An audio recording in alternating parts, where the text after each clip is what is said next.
Look into my eyes. You are getting sleepy. You are in a trance. You will stop using foul language, Krista. Let's get real. That shit's not happening. You have been warned. Content is not suitable for all listeners. Today, we are covering hypnotism stories. So I'm going to start off, of course, I did try to look for a good guy, quote unquote, but it led me on a dark quest, finding a little darker story related to hypnotism. I'm not surprised. Not surprised based on what you covered Tuesday and how it is so suggestive. Mm-hmm. All right, now we could harken all the way back to our very, very, very, very first episode where we covered Western witches, and I specifically covered the Blue Moon murders. Anyway, for those of you who haven't listened, go back and take a listen. Throwback, very first F1. Let us know what y'all think. If we've gotten better, we'd love to hear. If not, love to hear suggestions too. But anyway, this very first story I covered. Again, Blue Moon Murders was for those of you who have not listened, Florida man situation. Mm-hmm. And that Florida man, again, was Donald Hartung Sr. And he was convicted, sadly and grotesquely, of murdering his mom and two half-brothers. Apparently, this guy had ties to Wicca, which is why they dubbed it the Blue Moon Murders. And apparently, the killings happened just shortly after a blue moon had occurred. And the detective up for election used the blue moon to cage this as a ritual killing, even though it was not. And if you haven't listened again, go check it out. F1. But today's case, I bring that up because we go back to another whack-ass Florida man. Also, all of Florida is crazy. Let's be real. Yep. And he's also tied to 3 deaths. Not necessarily murders, but a little suspicious deaths. 3 of them. Questionable murder? Questionably tied to these deaths. Okay. And it's really sad, though, how young the victims were and how this jackass kind of just got off scot-free with a slap on the wrist.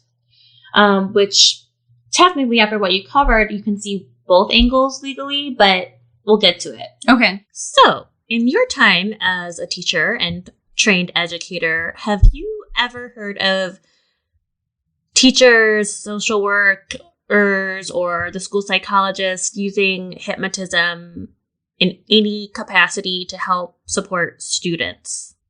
Hell no. Yeah, I didn't think so.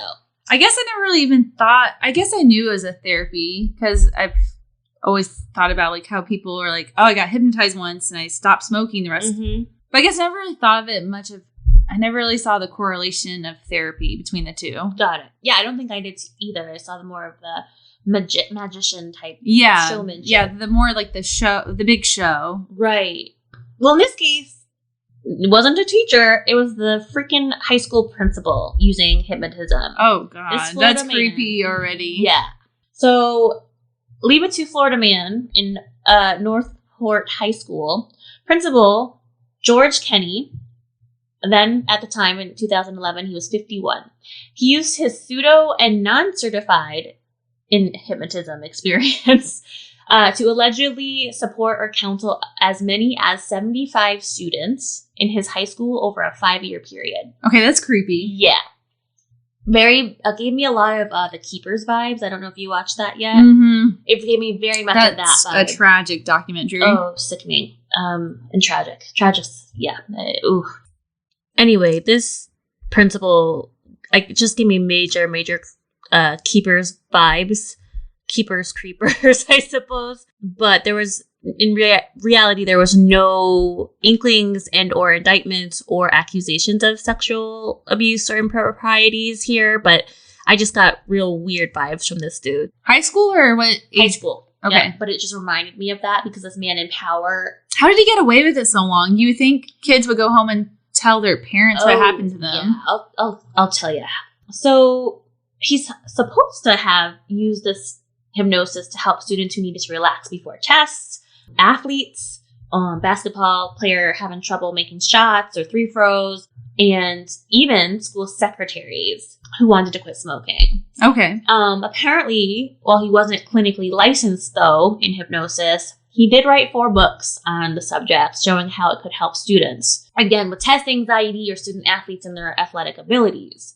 He did train at the Hypnosis Center in Florida and was a member of the National Guild of Hypnosis and the National Board of Hypnosis Education. Okay, so he studied it.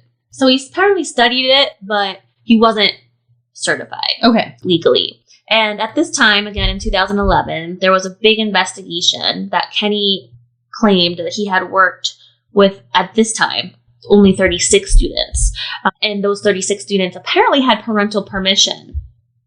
Or he apparently had parental permission with a heavy focus. And I think this is how he got away with it, by using hypnosis to help their children and students, become a better athlete or do better in school. Okay. Supposedly. And in doing so, he even worked with the school's coaches and like the sports team. So like the athletic directors and coaches.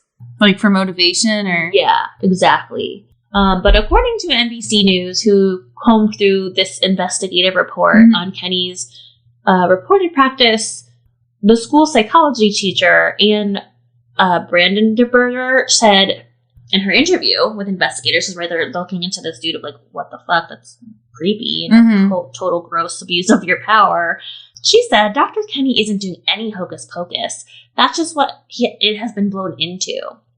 The report actually detailed his practice, having people close their eyes and visualize the serenity that you talked about on Tuesday, and he talked them into a deep state of relaxation. Yeah, I wouldn't mind a deep state of relaxation. Sounds nice. And then he, again, use the suggestive powers to feel calm and focused before that test or the big game. And, of course, the guy who was the director of the National Board of Hypnosis Education stood up for Principal Kenny and said that hypnosis is simply bypassing the critical factor of the conscious mind and creating an open-mindedness to new ideas. Okay. Which you covered. Okay, let's go back. We're in high school. I'm going to set a scene here. We're back in 2011. It's a Friday Night Lights, like American football. For you, Aim, since I know you're not into football. It's homecoming in Northport, Florida, which again is a small southwest town near the Florida coast. And instead of cheering for their team that night at homecoming, the stands were actually more somber. So they're memorializing and remembering and celebrating the lives of several students that recently died.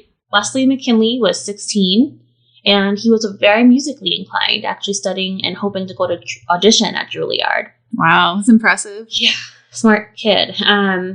Very talented too, obviously. Marcus Freeman, who would have been, had he not died by suicide, 16 years old, would have been the star quarterback that night. Aww. And sadly, even sadder, his dreams were to play football collegiately at Florida U and to study to be a sports physician. Finally, we have Brittany Palumbo. She was 17 and she was applying to colleges at this time in 2011. She had a 4.0 GPA. Unfortunately, she also died by suicide. So 3 of them in the same year? Yeah. Now, the first one... That's a lot for... Wesley was... he actually died in a very tragic car accident. But all within weeks of each other, these 3 passed away. Wow. That'd be so tragic in your high school. I can't even remember... Like in high school, I mean, I'm assuming you probably had people pass away. Yeah. I think it was like 2 or 3 while we were in high school. So to have that happen in weeks apart from each other, wow. Yeah. That's really sad. Awful, right? 16, 17 years old. Yeah, I remember Christy Babcock, God bless. She was in a really bad car accident. She was just so, she was irreverent, but she was a funny soul. She reminded me of Ruthie, actually. Ruth from Ozark? That was Christy. Did she not put up with anything? No, hell no. And she had this like raspy, cool voice, and she's a little butchy, but I don't know if she was actually into women or not, but she was just so fun, and we played lacrosse together, and she's always made me laugh. And she passed away in a car accident. It's tragic. So terrible. Anyway, to your point, yeah, terrible. So besides these 3 classmates being so young, passing away within weeks of each other, they had something else in common. I apologize. Marcus Freeman, who was the football stud, he was the one that tragically passed in a car accident. Oh, okay. And then Wesley McKinley and Brittany Palumbo died by suicide, again, age 16 and 17. Oh, so young. The thing that they had in common after dying so closely to each other was that they were also, all 3 of them, hypnotized by their principal, George Kenny. I knew that's what you were going to say. Yeah. Did. Obviously, at that night at the football game, the news was breaking that he was indicted in this crazy lawsuit. And so he's now a disgraced principal at this point. And he was, no surprise, a self-proclaimed mind healer. So, again, Kenny was an unlicensed amateur practitioner. He ignored repeated orders from his bosses at the Sarasota school board to stop hypnotizing these kids. Before or after this? Before. Okay, before. Yep. And yet again, he has claimed in his own statement that he hypnotized at least 75 students over a 5-year period. And that's his own admitting? Mm-hmm. So he's probably done more. I would think so. And at the game, again, we're kind of just, I'm using this football stadium as like a way to tell a story, or this homecoming game, rather, to tell a story. The stands were filled with the mourning and not cheers, but also a lot of chatter around Principal Kenny, because at this exact time, the families it was being discussed legally of a $600,000 wrongful death settlement. Against the principal? Against the principal. And he was still working at a school? Yep, at that time. Yep, he didn't retire until 2012. Oh, he retired, so he didn't get fired? Oh, yeah. Oh, we got more on that bitch. Okay. Yeah. So Damian Mallard, who's the attorney that represented the families of these poor children, said, probably the worst loss that can happen to any parent is to lose a child.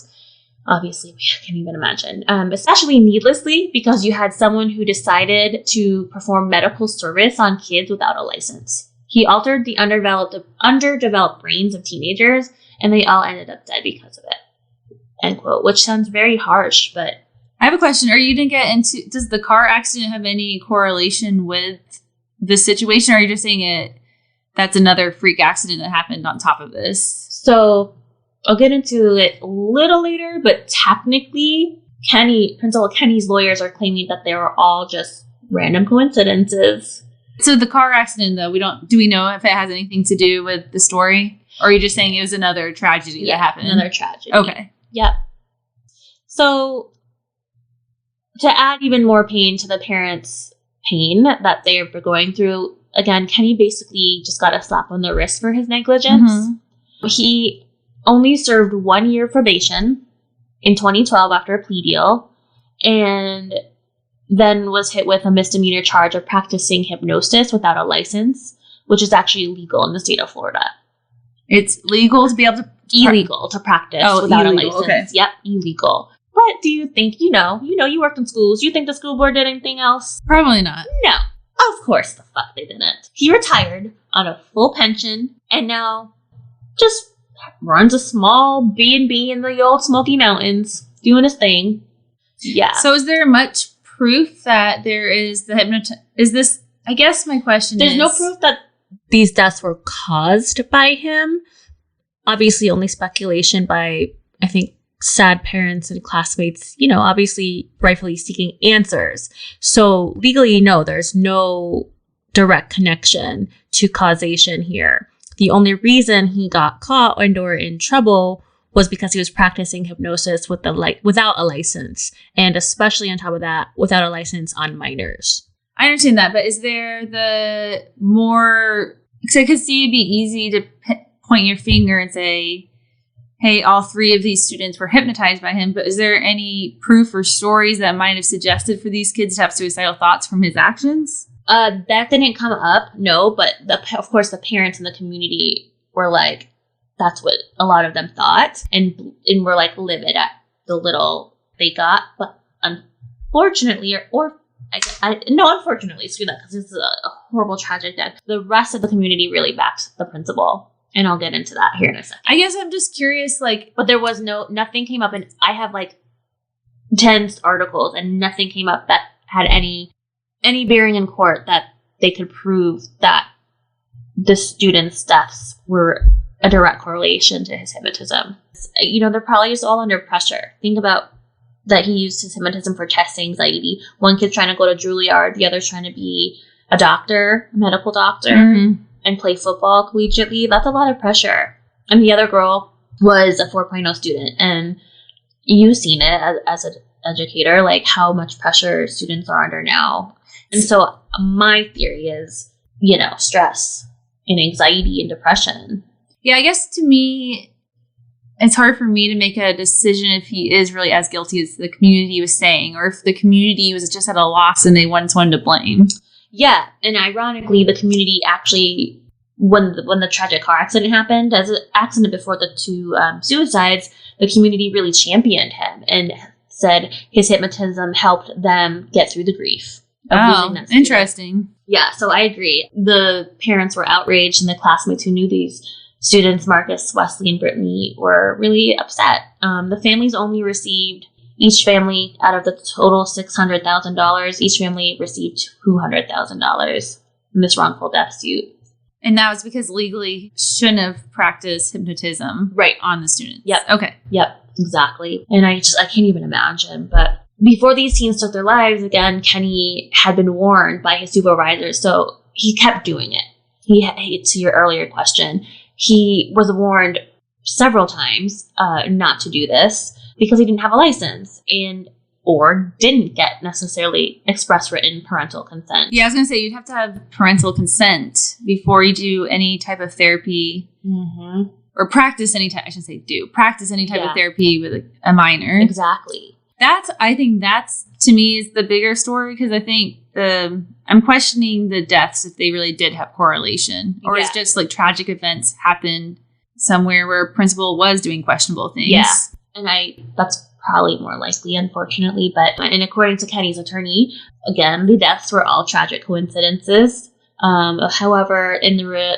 investigation report, Kenny did acknowledge to continuing to do hypnosis on students after being warned. Why didn't he just go get his license? If he was that passionate about it, just go get your license. Yeah, it's so ridiculous. Yeah, just go fucking do it.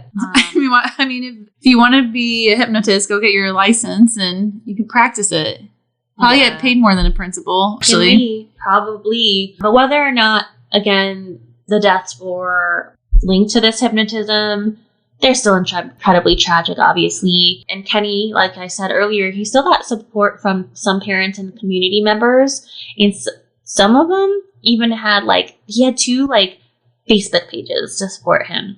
And one with almost 2,000 people saying, hey, it's all just him being a witch hunt type of shit. This support came largely because they thought he led them through a time of grief in March when the terrible car accident happened. And it's just interesting. Regardless, he resigned in June 2012, scot-free basically, with getting away with just 2 misdemeanors, again, including practicing therapeutic hypnosis without a license. And the Florida Department of Education pushed him up to give up his teaching license in 2013, and he cannot apply for another. Well, he's already retired, so it's not like that really matters. Fucking full pension. And like I said, he now operates a lakeside B&B in Waynesville, North Carolina. Okay. The end of that very tragic story for those poor students. And as you were questioning and as you mentioned, when I was researching this, I too was like, what could this be in a court of law? How could they prove it? Or that this hypnotism caused these 3 deaths? There's no there for the linkage of the deaths and the hypnosis. Yeah. Because you can't even really prove that anyone's ever been hypnotized. Right. Yeah. And I'm going to talk about that at length in my story for sure. Okay. Well, God bless the parents there and all the community members and friends of these students. Because it would have been, 10 plus years later now, 11 years ago. Because I don't know. I just got really upset by it because of the whole suggestive power and the people in power. And my mind went straight to the keepers on this. And that's where I was like, ooh, there's something fishy here. I don't like this.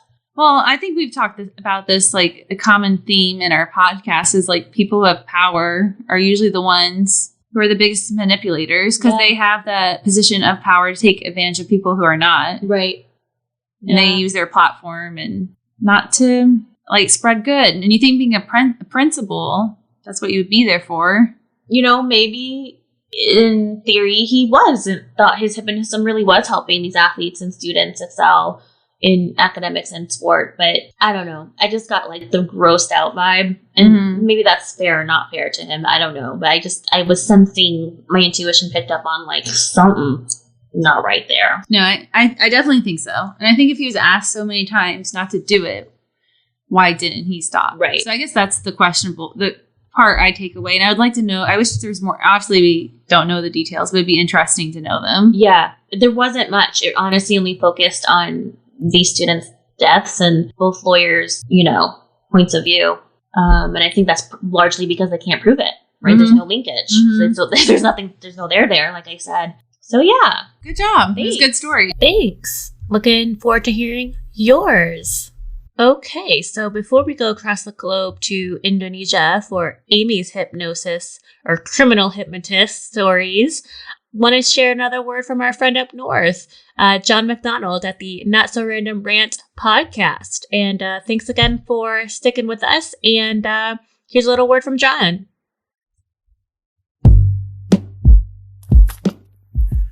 How you doing out there, everybody? This is John McDonald in the Not So Random Rant podcast, where I'm going to share some of my random thoughts, rants, general nonsense, but sometimes useful information for your listening entertainment.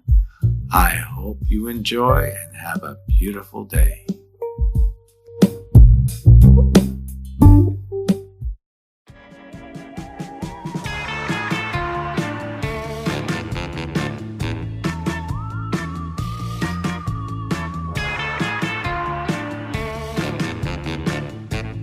Okay, so for today's story, I'm going to be taking us across the globe to where I was conceived. And I lived for the first few years of my life. I don't remember, which makes me really sad, but we are the story. I have one of your pieces, I think, right? Isn't that from Bali? Or is that from England? It's from England. Oh, darn. I'll take it regardless. Yeah. So my story takes place in Indonesia. I said Bali. My bad. Indonesia. Well, Bali's part of Indonesia. Okay. Yeah. Thank you. It's one of the main... It's like probably a big tourist destination. Okay. And in Indonesia, it's not uncommon to hear about crimes that are being executed through hypnosis. Wow. Yeah, the story is crazy. So, okay. Tell me. I'm mind blown. So most of these stories have a similar theme, and the theme is a victim describes being hypnotized and then handing over all their prized possessions to the criminal. So that's a common theme of these stories. Okay. And this doesn't only happen in Indonesia. There's stories of this that have gone rampant in Malaysia as well. Your arms look really good right now. Sorry. Shout out. Oh, thank you. I'll take the arm flex. Flexing a little bit. Looking good. I'll take it. Giving her some credit. She's been busting their ass. Malaysia is Indonesia's next door neighbor. Okay. And the government created a video which served as a public service announcement for how citizens can avoid being a helpless victim and how to avoid being hypnotized by criminals. Jesus. Yeah. That's like a real serious problem. It's crazy. And I'm going to show this video in a minute, but I'm going to describe it for everyone listening at home. It starts with a woman pulling over and asking another woman for directions, which immediately is very weird because the woman who's in the driver's seat, right, there's a person on the sidewalk. She's pointing at her phone like a map app, right? And she's like, how do you get to this place? Even though she literally has the map app in her hand giving directions. Like, they didn't work on their advertising campaign. Yeah. Regardless, the woman starts to talk to her and help her. And then the woman touches the woman on the sidewalk. Oh, no. So there's a woman in the car. And when she touches the woman on the sidewalk, the woman in the video all of a sudden appears that she's in a trance. Almost like she's drugged. And she looks at her and kind of like, you can see like kind of reality is fading. Mm-hmm. The woman in the sidewalk jumps in the car with the lady who's driving, right? Mm-hmm. The driver then drives the woman to a bank, and this woman walks in a trance, empties out all her money, and hands it over to the woman in the car, and the woman drives off. And at the end of the video, this is their public service announcement that's like a commercial that's playing, right? The whole country. Oh my They God. say the following: do not engage in extended conversations with strangers. Oh, good. Awesome. It's basically stranger danger. Okay, yep. That's what I'm picking up. Yeah. Keep your distance from strangers. Point persistent strangers to the nearest police station. Oh, they're just criminals are going to walk themselves right to the police station. Hey, you seem a little suspicious. I think you should go to the police station. Oh my God. Note down the suspect's license plate number. Walk away from the scene immediately. Always be aware of your surroundings. Okay, so I got to show you the video because it's pretty funny.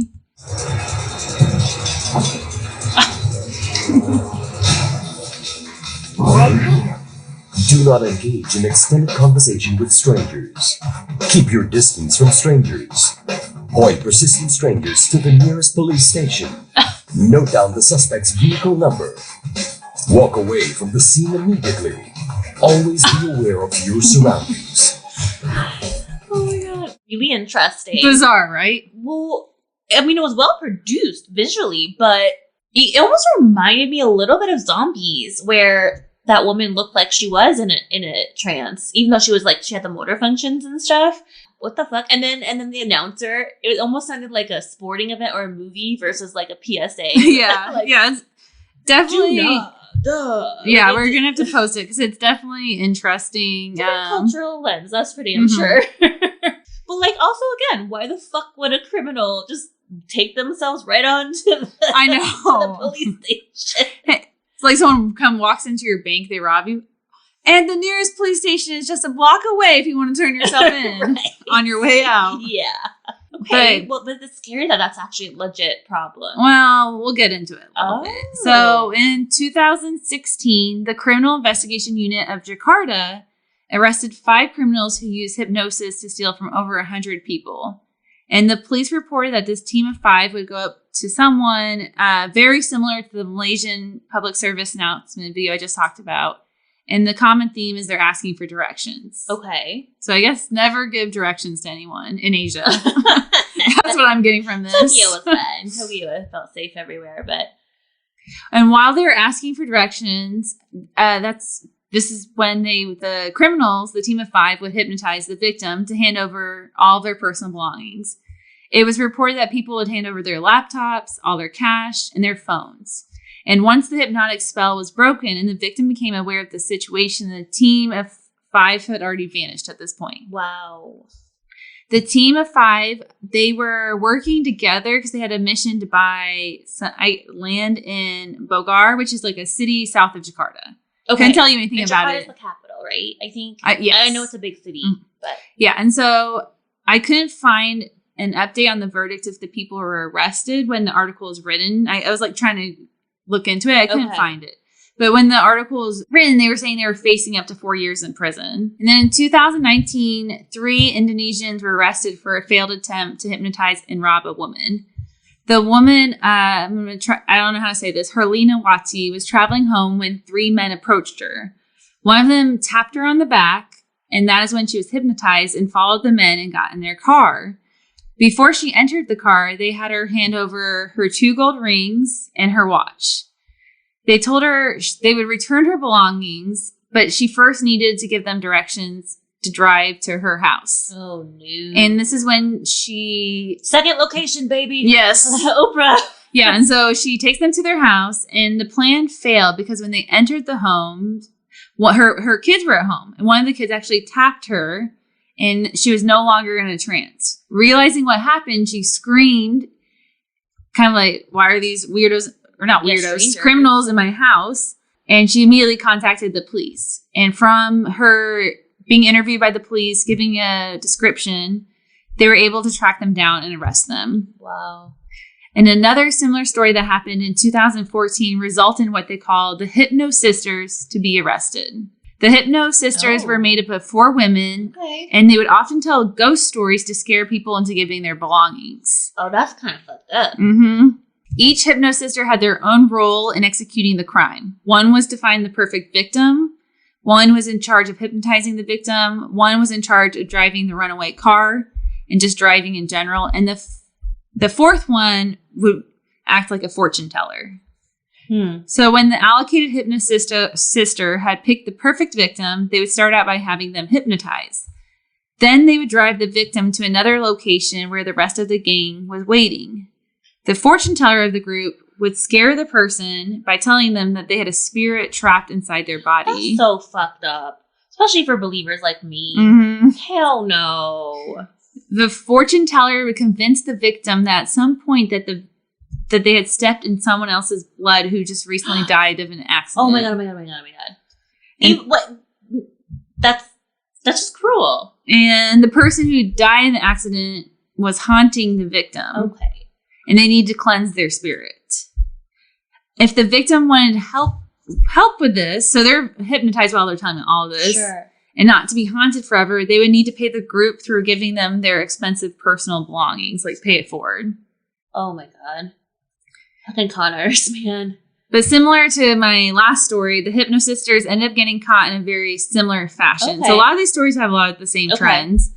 The gang was, the Hypno Sisters were dropping off one of their victims, and supposedly the hypnosis had worn off before they were able to flee the situation. Okay. The victim came to, no longer in a trance, is holding an empty plastic bag. And it has 3 water bottles. I don't know why. They must have given her some water. She screamed her head like bloody murder. And she realizes that the plastic bag that she had in her hand originally was the bag that was full of all her expensive belongings, like all her prized possessions. But they traded her the plastic bottles for all her expensive things. Wow. And the victim was able to recall again what they looked like, and the police were able to track down the Hypno Sisters. Okay. And I'm assuming that several other people came forward, and so because I'm assuming just not from one person, they probably had like an idea of who they were to begin with. Yeah. And when the police arrived at the house, they found hundreds of millions of rupa, the local currency there, expensive jewelry, and countless cell phones. Jeez. And the 4 women were only arrested for 4 years. And I think a lot of it's because they can't pinpoint that they actually perform hypnotism. It's more that they get in trouble for fraud. Sure. Oh, fraud. Okay, sure. And these stories to us may seem like crazy, right? Mm-hmm. But if you live in Indonesia or Malaysia, and if you do a quick Google search, you will find that there's countless stories of this happening time and time again. Like, these 3 stories aren't So don't go there. that insane. What you saying? No, I would go there in a heartbeat. Oh. I would love to go. Bali's on my, I have to go. I feel like I lived there for part of my life. My parents lived there for 10 years. I got to go. And it's a beautiful country. Definitely. Here, the food's amazing too. There is actually, I thought this was interesting. There's an uptick of criminal hypnotist activity during the fasting month of Ramadan. During Ramadan, Muslims, we know, refrain from eating, drinking, smoking, marital relations, or getting angry during daylight hours. Okay. So you can't call your ex-husband a dick until dark. Well, guess I failed that Ramadan. During this time, you're supposed to work on like bettering yourself, like bad habits for us, not using the F-bomb as much, or avoid lying. Episode, we've been pretty good. I have. And you're supposed to actually do things to help make you a better person and the community. So that might be like praying more, fitting that in your day, or donating to charities, or like paying it. How can you pay it forward? At the end of the fasting period, over 10 million people travel to Singapore, and it's to celebrate the breaking of fast, right? And they're coming and going from Jakarta. And the day starts out with the Muslims visiting a mosque, and they recite prayers that are traditional for the day. And it's usually traditional people at this time, they ask for forgiveness for any wrongdoings they might have done, or like maybe people they're associated with that they love. So like Maybe if your dad like stole from a local bakery, you would ask for forgiveness then for anyone you care about. Gotcha. And after this, a festival takes place, and that's where they celebrate. And most importantly, you get to eat and lots and lots of yummy food. And then since tens of millions of people are traveling back and forth to Singapore for this very sacred ritual and festival, they know that criminal activity will be on the rise. So the government, it wouldn't be uncommon if you were at the airport during this time, you might see a banner that says, "Be wary of strangers that suddenly touch you and avoid talking to them." Well, don't touch me, number one. But yeah. And then there are several. But I'm not gonna lie, I do chat with strangers, as we know. So I'm X off right there. But don't fucking touch me. Yeah, and if you're like at the airport or at a train station and bus station, you're gonna hear public service announcements telling people be wary of criminal hypnotists, right? And because all these stories, I mean, obviously seem insane, right? Mm-hmm. Like, what is going on? Well, especially since you said you can't just touch someone. Exactly, yeah. I'm going to kind of well, no pun. I didn't mean that pun. Ching, ching.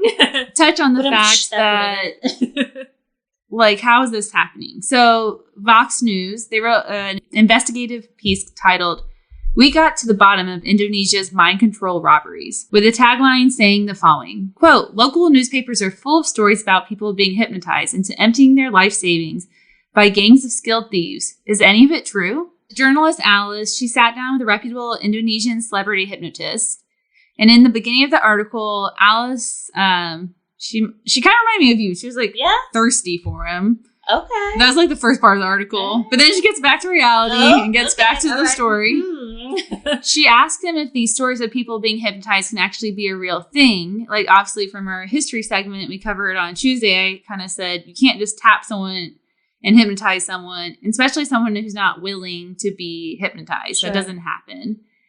And he replies with, "What people imagine as criminal hypnosis isn't true." And his name's Romy.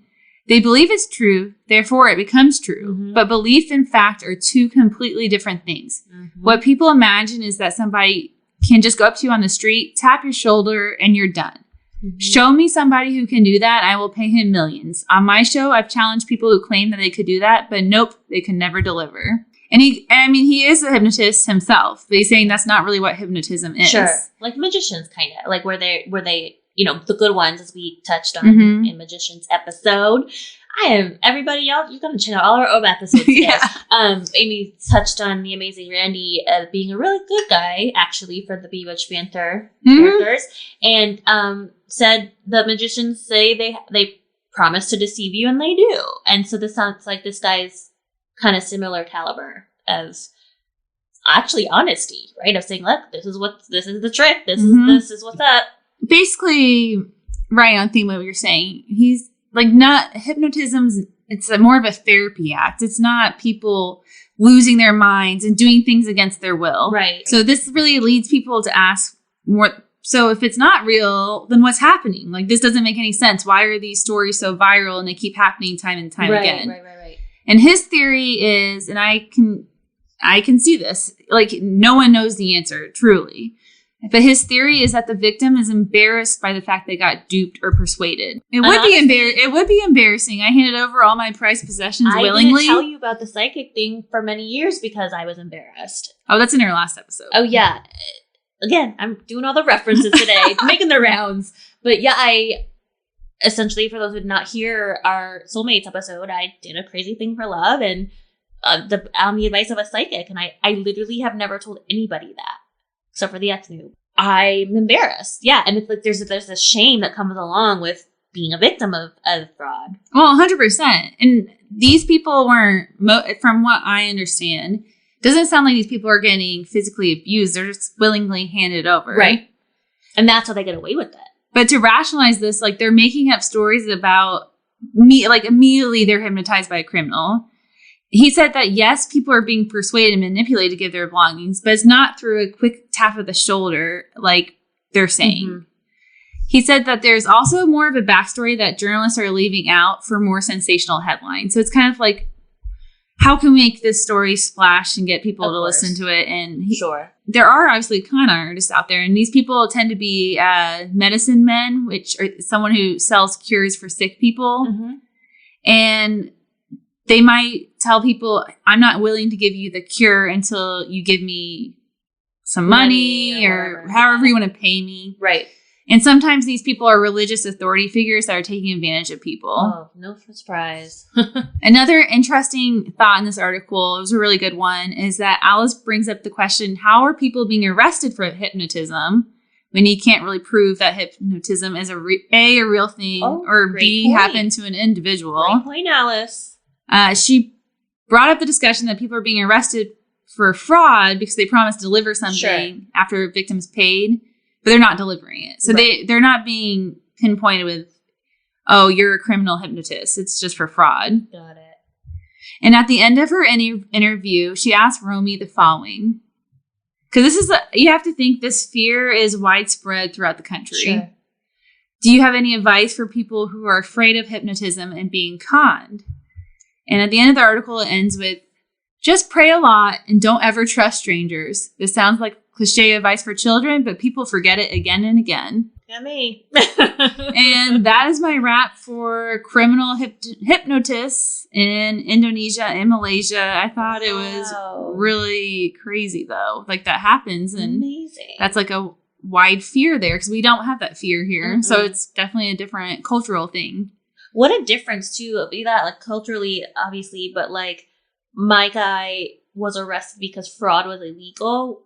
Or, excuse me, because hypnotism was illegal without a license, whereas yours is just actually about the fraud when, you know, I don't know, most feel like, not to defend my guy again, the principal, but, like, he should have been indicted more for the, I don't know, the fraud.